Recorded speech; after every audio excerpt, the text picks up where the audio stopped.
पन्हाळ तालुक्यातील गिरोली येथील जंगल परिसरात बुधवारी दुपारी 3 वाजण्याच्या सुमारास अचानक वणवा पेटल्याची धक्कादायक घटना घडली. भर लागलेल्या या आगीने काही क्षणातच भीषण रूप धारण केले. या घटनेची माहिती सर्वप्रथम बी न्यूजचे पत्रकार राजकुमार जाधव यांना झाली. त्यांनी प्रसंगावधान राखत तात्काळ आपले वाहन थांबवले आणि झुडपांच्या फांद्या तोडून आग विझवण्याचा प्रयत्न सुरू केला. यावेळी त्या मार्गावर जाणाऱ्या एका प्रवाशाने त्यांना मदतीचा हात दिला. मात्र वाऱ्यामुळे आग वेगाने पसरत गेली आणि वेळूच्या बेटामध्ये शिरली. काही वेळातच परिस्थिती हाताबाहेर जात असल्याचे स्पष्ट झाले. आग रौद्ररूप धारण करत असल्याने मोठ्या प्रमाणात नुकसान होण्याची शक्यता निर्माण झाली होती. याच वेळी राजकुमार जाधव यांनी तात्काळ वारणा साखर कारखान्याच्या अग्निशामक दलाशी संपर्क साधला. अग्निशामक बंबाने तात्काळ घटनास्थळी धाव घेत अग्नीवर नियंत्रण मिळवण्याचे काम सुरू केले. दरम्यान कोडोली गावचे ग्रामविकास अधिकारी जयवंत चव्हाण पाटील, जाकले येथील समाजसेवक राजकुमार हुजरे, वारणा सहकारी बँकेचे ज्योतिबा शाखेचे व्यवस्थापक रवींद्र पवार, पत्रकार बाबासाहेब जाधव यांनी घटनास्थळी धाव घेतली. त्यांनी वेळूच्या काट्या तोडून आग रस्त्यावर येऊ नये यासाठी प्रयत्न केले आणि प्रवाशांसाठी मार्ग मोकळा करून दिला. विशेष म्हणजे या घटनेदरम्यान वन विभागाशी संपर्क साधण्याचा प्रयत्न करण्यात आला, मात्र कोणताही प्रतिसाद मिळाला नसल्याची माहिती समोर आली आहे. आज दुपारी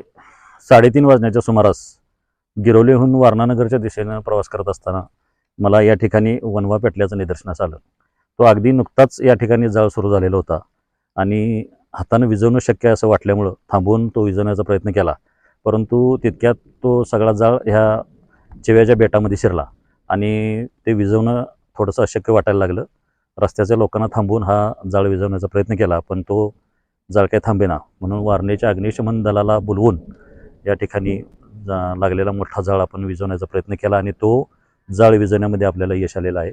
या ठिकाणी वारणेच्या अग्निशमन दलानं आणि रस्त्यानं प्रवास करणाऱ्या काही प्रवाशांनी हा जाळ विझवण्यासाठी आपल्याला मदत केली आणि एक मोठा पेटणारा वणवा आज या ठिकाणी आपल्याला वाचवता आलेला आहे. स्थानिक नागरिक, पत्रकार, अग्निशामक दलाच्या समयसूचकतेमुळे हा वणवा वेळीच नेण्यात आला आणि मोठा अनर्थ टळला. जंगलातील मौल्यवान साधन संपत्ती वाचवण्यात यश आले असले तरी वन विभागाच्या प्रतिसादाच्या अभावामुळे प्रशासनाच्या कार्यक्षमतेवर प्रश्न उपस्थित होत आहे. भविष्यात अशा घटनांसाठी संबंधित यंत्रणांनी अधिक सज्ज होणे गरजेचे आहे. मीडिया पॉवर लाईव्ह, तुमच्या विश्वासाचं व्यासपीठ.